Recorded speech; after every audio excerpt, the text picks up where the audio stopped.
राम भक्ति काव्य की विशेषताएं।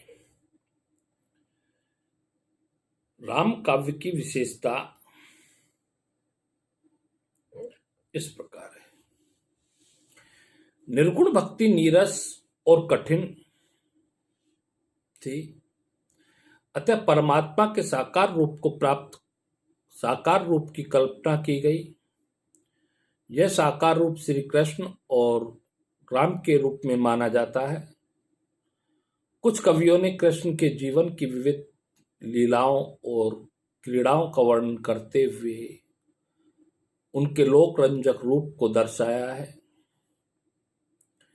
कुछ कवियों ने श्री राम के शील और उनकी मर्यादा दिग्दर्शन करते हुए लोक रक्षक रूप का चित्रण किया है। परमात्मा के दोनों ही रूप जनता के आकर्षण के केंद्र बने रहे।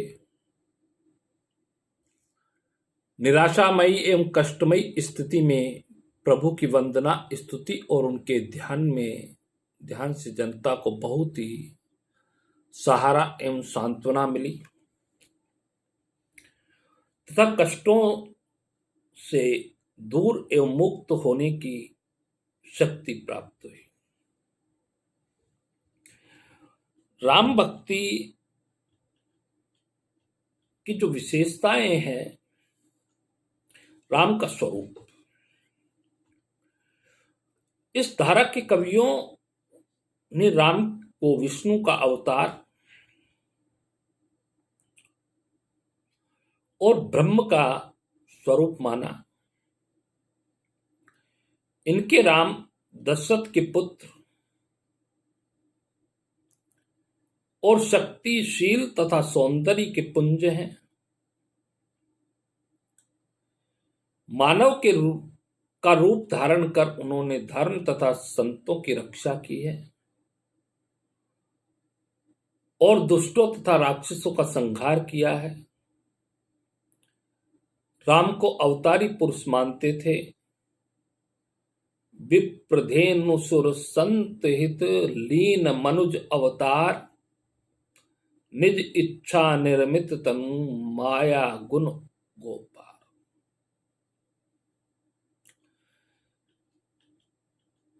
दूसरी बात है आदर्श चरित्र। इनके राम मर्यादा पुरुषोत्तम तथा आदर्श चरित्र प्रधान है। भाई पुत्र पति आदि सभी रूपों में आदर्श हैं। राम के साथ साथ अन्य पात्रों में भी आदर्श चित्रण किया है। दशरथ आदर्श पिता, कौशल्या आदर्श माता, सीता आदर्श पत्नी, भरत आदर्श भाई, हनुमान आदर्श भक्त। राम भक्ति शाखा की एक प्रमुख विशेषता भक्ति है।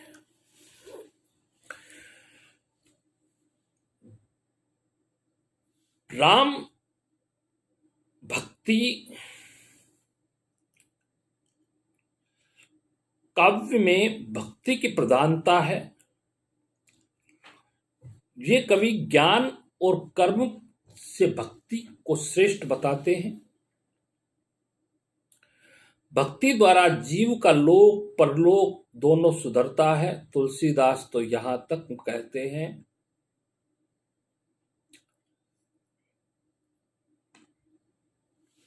तुलसीदास सब भांति सकल सुख जो चाहसी मन मेरो, तो भज राम काम सब पूर्ण करहि कृपा निधि तेरो।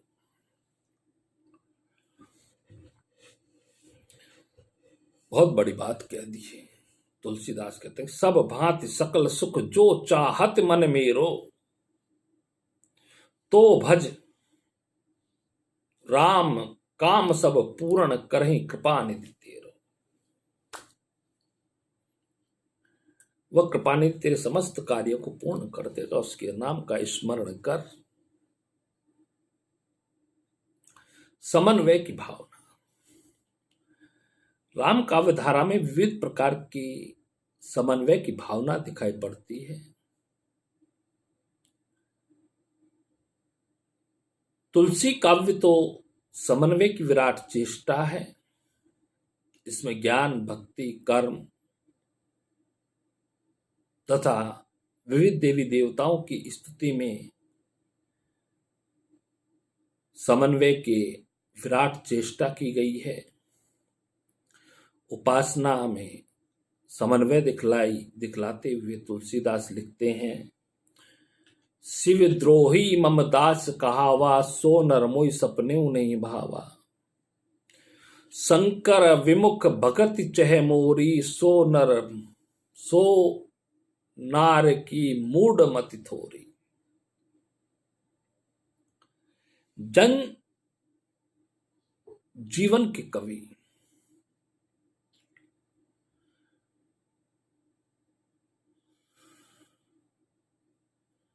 क्यों कहा शिवद्रोही मम दास कहावा, स्यों नर मोहि सपनेऊ नहीं भावा।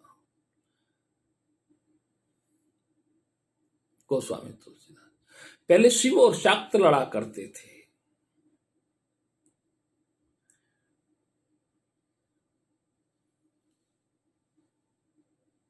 आपस में ये लोग लड़ जाते थे और खून की नदियां बह जाती थी। इसलिए इनका समन्वय करने के लिए, इनको एक करने के लिए बात कही गई। राम काव्य की परंपरा के कवि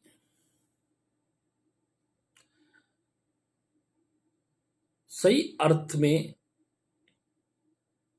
जन कवि हैं।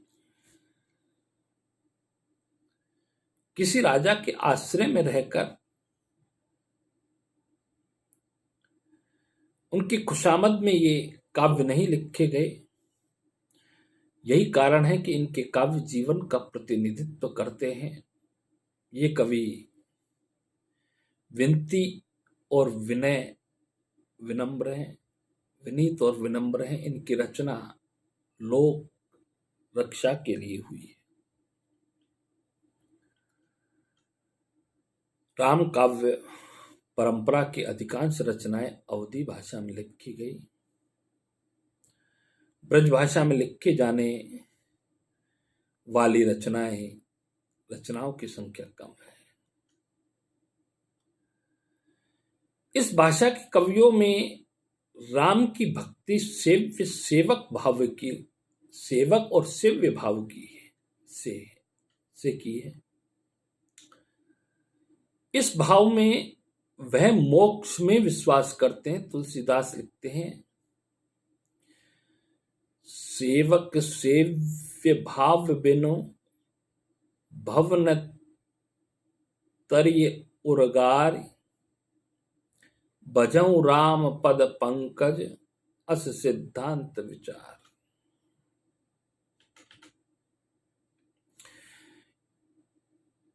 इस काल के प्रमुख कवियों में तुलसीदास सबसे आगे हैं।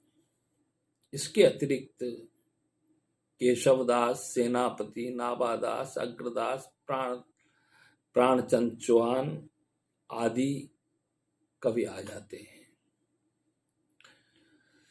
रामानंद ने समस्त देश में भ्रमण करके राम भक्ति शाखा का प्रचार किया। जिस प्रकार वल्लभाचार्य ने कृष्ण भक्ति का प्रचार किया, उसी प्रकार रामानंद ने राम भक्ति का, राम के शील, शक्ति, सौंदर्य से युक्त मर्यादा पूर्ण जीवन को प्रस्तुत कर जनता के सामने एक आदर्श चित्र प्रस्तुत किया। प्रभु के इस रूप में निराश जनता को नवीन जीवन शक्ति प्रदान की गई। उन्हें विश्वास हो गया कि कष्टमयी स्थिति में से परमात्मा अवश्य रक्षा करेंगे। इस प्रकार राम भक्ति काव्य धारा की विशेषताएं यहाँ दिखलाई गई है राम भक्ति चाका की।